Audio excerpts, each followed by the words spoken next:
Hey guys, welcome to Track About Adventures, one of my first videos. This is just an overlay over this video to give you an intro. This is the two-wheel drive to four-wheel drive conversion on my PJ Ranger. Just in case any of you guys are looking to do it, it is possible, it's not too hard, and yeah, this is a bit of a few clips.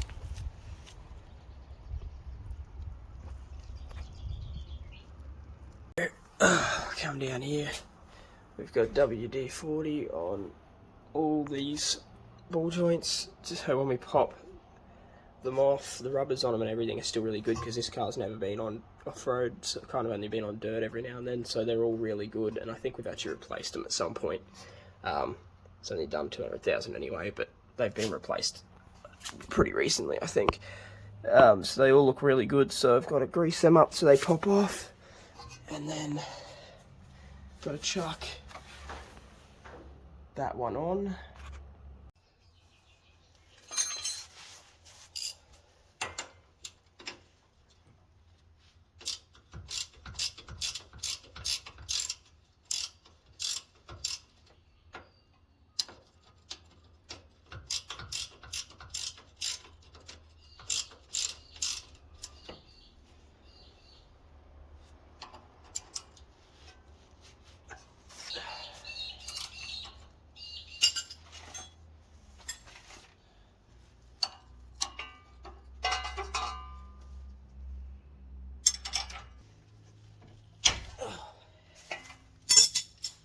We've dropped the frame, got to pull those discs and the brake assembly off. But we got these just hanging from the top bolt at the moment, but that's in. The diff's bolted in. So we've got these on either side. Just got to get the things from up there, the axles, chuck them in,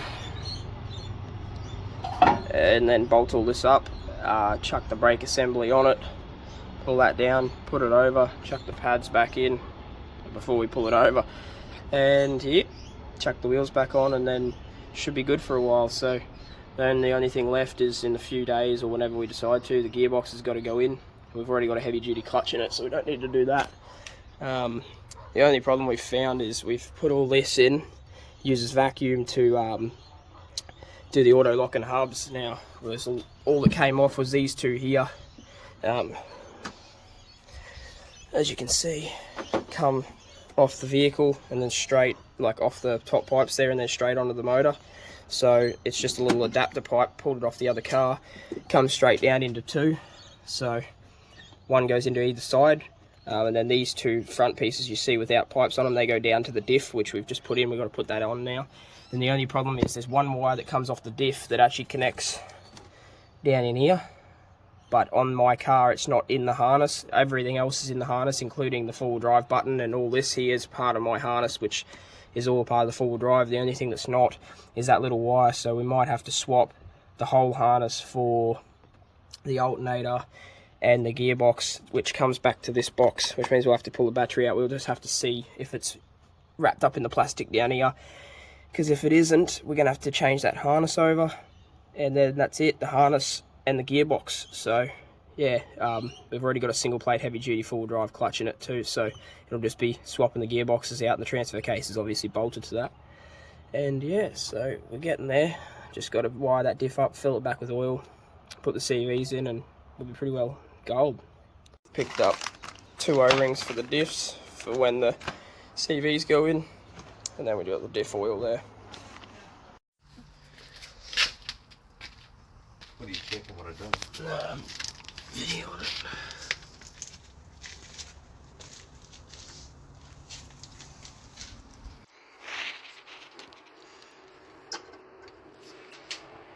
So the gearbox is out, and we've found that when we've pulled the drain plug to drain the gearbox, there was something like a chunk of like a selector or something. I don't know what it is, so we're gonna have to search up if we can unbolt the transfer case and bolt it onto my gearbox, or we're gonna have to open this gearbox up and see what's wrong. It could be something in the, well, it couldn't be in there, but it could be something just up top here that we can fix, but we'll see. But yeah, we've got the gearbox out, so we'll have to clean it up and just see. Quickly re-gasket the top of these because we think it might have been leaking out of the top at some point. And then we just got off the old transmission a little thing to go in the top casing, and then this is all going to be sealed back up and we can put it in the car. At this point in time, I've woken up today, pulled the 2-wheel drive one out so that can go away. We got the 4-wheel drive one here with the gear shifters and everything there, so the 2-wheel drive gearbox is still in, so just got to rip that out, swap a part over to the other one, and then the other one's ready to go straight in. So pretty much after that, it's just plugging the wire and harness up and we should be ready to test it. So yeah, it's going alright so far. To get this off, even on the 4-wheel drive model, it's just there's a screw this side and that side. Then you got a clip that you just put your hand under, as you can see I've done here with all the grease marks from my hand, and pop that off. You just put your hand under it like this and pull on it like that, it pops off. There's one at the front there that comes off too, and then you just pop your center console, jam your hand in somewhere, like even if you grab the side of it or the cup holder, and reef, not too hard, but it'll pop out. There just clips, and then you just pull hard on here as well, and that'll all pop out because they're clips. That'll come up, and then you'll have these boots and everything. You just unbolt them and they come off. They're your waterproofing. And then this here just has 3 bolts around the top of the box. You undo those 3 bolts and this just slides out, wriggles out. So, and then make sure you obviously don't drop anything down in that box. But yeah, I've got the gear stick and the boot and everything out on the ground there. So now, obviously I won't be using this gearbox, but I don't want to wreck it, so I'm going to chuck this bit of cardboard over the top. Don't drop anything in there, including the bolts. I'm going to just chuck that over the top and get the 3 bolts, punch them through the cardboard and screw it in. And that just means like that'll flex if anything gets, you know, I'll probably rip it a bit smaller than that, but I'll use the cardboard to stop anything getting in and the bolts will just hold it there. So it's just a little trick. All in. Now nothing can fall in there. It's not going to really go anywhere. Shouldn't be pulling anything on it anyway. Just a little trick. Now it's to getting the bell housing bolts undone. So there's our gearbox wiring harness. That goes to the alternator, comes back over the motor. This comes down, plugs into your power steering and just the stuff underneath the motor there. That runs back to your 4-wheel drive gearbox. Then you got your 2 battery terminals, and that just has 2 plugs underneath from the stock wiring harness, and then these 2 plugs also plug into the wiring harness. Old harness is out. You got the new one all hooked up. She runs down there waiting for the gearbox to go in, and that's about it. So what happens is that these terminals here come out, so it just unbolts here. 2 plugs come out of that, and I just pulled the whole fuse box from the other car because it's actually bolted up in there, so it was easier just to pull the whole fuse box and just plug these plugs back in. So there's 2 plugs under there, then that whole bit pulls out. There's clips all the way down and it runs down. There's an earth down there. You undo your earth. That all pulls down. This here has 3 wires there to your alternator. That comes down, pulls off. And then you have about 6 or 7 wires running through here before it drops down. So the reason we had to change it over is because there's a 4-wheel drive wire somewhere there. You won't be able to see it. That one there activates your 4-wheel drive. So that is not in the stock wiring harness. Hey guys, so I'm back from after the build again.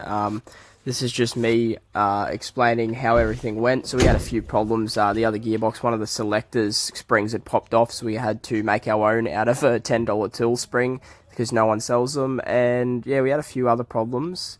So yeah, pretty much the other problems were just like making sure all the wiring was lined up, and you know, a bit of struggle getting the gearbox on because it's so low to the ground. But we got there in the end. And you know, just learning where all the wiring went to. These videos are just added in so I can talk, but yeah, I appreciate it if you guys would like, or you know, comment. This is just a bit to tell you guys how it goes and that I've done it, so if you need any help, just comment down below and I can give you a hand. Apart from that, the build went good. One thing I will say is the only thing left to do is 4-wheel drive will not actually engage. Like, it'll all drive and everything, and you won't have any lights pop up, but no lights on the dash will work, and the front diff won't engage. Low range and everything will, but the front diff won't until you go to Ford and get the PCM remapped, which costs about $130. And yeah, Ford do this to the new 4-wheel drive model so that the PCM can recognize the front diff, and that will engage your diff and everything. Nothing mechanically will be wrong if your diff doesn't engage. It's because PCM needs to be remapped. But yeah, if you have any questions, guys,